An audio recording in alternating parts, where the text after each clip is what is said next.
अस्सलाम वालेकुम। हाय दोस्तों, मैं रियल वेब मोहसिन एक बार फिर आपके सामने। जिस तरीके से मुसलसिल हैदराबाद में क्राइम रेट बढ़ रहा है और क्राइम ऑफिशियल साइट्स जितने भी है वो आज काम नहीं कर रहे हैं और पुलिस जो है सिर्फ खामोशी अख्तियार कर रही है। जहां पर 24 घंटे के अंदर 5 मर्डर और कई 2 अटेम्प्ट टू मर्डर करने की कोशिश की गई है, जिसके अंदर कई लोगों ने अपनी जानें और मालों का नुकसान उठाया है। चलिए, सबसे पहले मैं आपसे बात करता हूं एक नई गवर्नमेंट जो Telangana chief minister mister Revanth Reddy ने फॉर्म की, वो कांग्रेस के नाम से। वो कांग्रेस के चीफ मिनिस्टर तो है, पर वो सबसे पहले जो है बीजेपी को जो है कॉन्फिडेंशियल मैसेजेस देते हैं कि आने वाले इलेक्शन से पहले, लोकसभा इलेक्शन से पहले रेवंत रेड्डी जी का एक कमिटमेंट, एक स्टेटमेंट है। उसके अंदर उन्होंने कहा था कि 8 सीट बीजेपी की होंगी, 8 सीट कांग्रेस की होंगी, 1 सीट हैदराबाद AIMIM की होगी।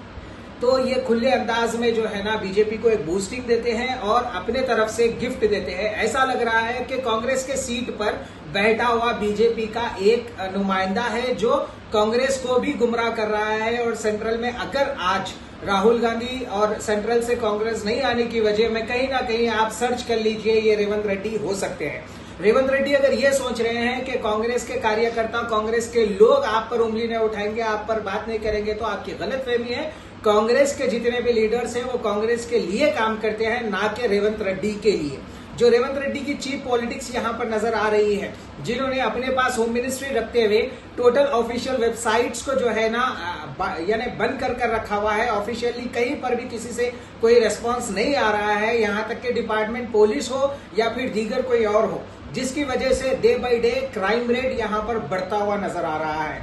रेवंत रेड्डी एक ऐसे छुपे हुए काम कर रहे हैं जिसे मेरे को एक स्पीच याद आ रही है जिसमें असदुद्दीन अवैसी ने कहा था कि ये रेवंत रेड्डी ने अंदर में RSS की चड्डी पहनी है। ये बिल्कुल सही है। ये बैठे तो चीफ मिनिस्टर कांग्रेस की सीट पर है, पर मैं आपको खुला बता रहा हूं, he is working for BJP. इनके सपोर्ट से जो है बीजेपी यहां पर 8 जो रेवंत रेड्डी ने गिफ्ट किया है बीजेपी को, वो 8 MP सीट है और आने वाले वक्त में शायद ये और MLA और MP भी गिफ्ट करेंगे। अभी जिस तरीके से वक्फ बोर्ड की कार्रवाई है, वक्फ बोर्ड वहीं का वहीं रुका हुआ है। ना तो वो जायदादों की तफसील ली जा रही है, ना ही जो है ना वक्फ बोर्ड की इतनी लापरवाही कि हाजी वहां पर रोड पर मर चुके हैं और उनको पुरसाने हाल नहीं है। यहां से वक्फ बोर्ड जितना भी पैसा कलेक्ट किया है, ना तो एक काबिल नुमाइंदगी वक्फ बोर्ड में बिठाई गई है और ना ही रेवंत रेड्डी कहीं पर नजर आ रहे हैं कि इसमें इनका इंटरेस्ट हो। जो CM ये कहे कि मैं पब्लिक का CM हूं, पब्लिक मेरे से डायरेक्ट कनेक्टिविटी कर सकती है, ये बोलकर आप क्या करें, आप सारे ऑफिशियल एक्टिविटीज को जो है पब्लिक से दूर कर डाले। आज पब्लिक को नॉर्मल एक पुलिस स्टेशन हो या फिर एक कोई बड़े ऑफिस में जाने से पहले आपको जो है सोचना पड़ रहा है, क्योंकि कहीं पर भी ऑफिशियल रेस्पॉन्स आपको नहीं मिल रहा है। जिस तरीके से होम मिनिस्ट्री आपने अपने पास रखा हुआ है, आप सिर्फ ये बता रहे हैं कि I am working for public, but you are not at all working for public, you are nowhere for public. Public dying on a road. आने वाले वक्त में हैदराबाद में जो है इन्होंने बहुत अच्छे से जो है हैदराबाद का नाम एक गाने के जरिए बदल दिया है भाग्यनगर करके। जो काम KCR, उनके फर्जंद और बीजेपी कई महीनों से, कई सालों से जो है कोशिश कर रहे थे, रेवंत रेड्डी ने एक बेहतरीन गिफ्ट दे दिया बीजेपी और सेंट्रल गवर्नमेंट को, यह बताकर कि गाने के अंदर हैदराबाद का नाम भाग्यनगर रखा गया। और इन्होंने मस्जिद को शहीद की और 6 के 6 गारंटीज जो रेवंत रेड्डी लेकर आए थे उसमें से सिर्फ एक कामयाब है, वो भी आधी अधूरी कामयाबी।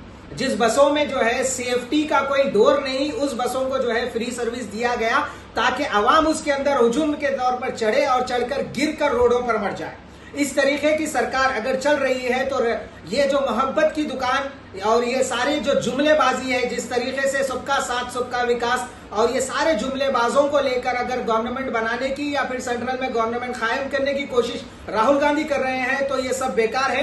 क्योंकि आपके बिठाए हुए नुमाइंदे, आपके बिठाए हुए चीफ मिनिस्टर ये मैसेज कहीं पर भी नहीं दे रहे हैं। और मैं ये मैसेज उन लोगों को देना चाह रहा हूं जो हमेशा चीफ मिनिस्टर, पुराने चीफ मिनिस्टर की पहचान कराते थे और लोगों को बताते थे कि भाई हम मुसलमान हैं, मुसलमान क़यादत के जो है खिलाफ है, हम मुसलमानों के लोग जो लीडर्स मुसलमानों को परेशान कर रहे हैं, आज उनकी क़यादत, उनकी आवाजें दबने की वजह उनका पोजीशन है। भाई आप अगर लीडर हो तो पब्लिक के लिए आवाज उठाओ, ना तो अपनी आवाज और अपने गुलामी के लिए, अपने लीडर्स को खुश करने के लिए आवाज उठाओ। आज ये आवाज ये उठना बहुत जरूरी है। जल्द से जल्द अगर हज कमेटी और हज हाउस के ऊपर इंक्वायरी नहीं बैठेगी और हज हाउस के अंदर जितने वक्फ बोर्ड की जायदादें लॉक करी हुई है उसके ऊपर इंक्वायरी नहीं बैठेगी, और अगर हाई कोर्ट में रेवेन्यू ऑफिसर के साथ एक बेंच नहीं बैठेगी जो वक्फ की जायदादों के ऊपर तवस्सु करे, तो बहुत जल्द ये मोहसिन आप सबके सामने, हज हाउस के सामने बहुत बड़ा धरना दिया जाएगा।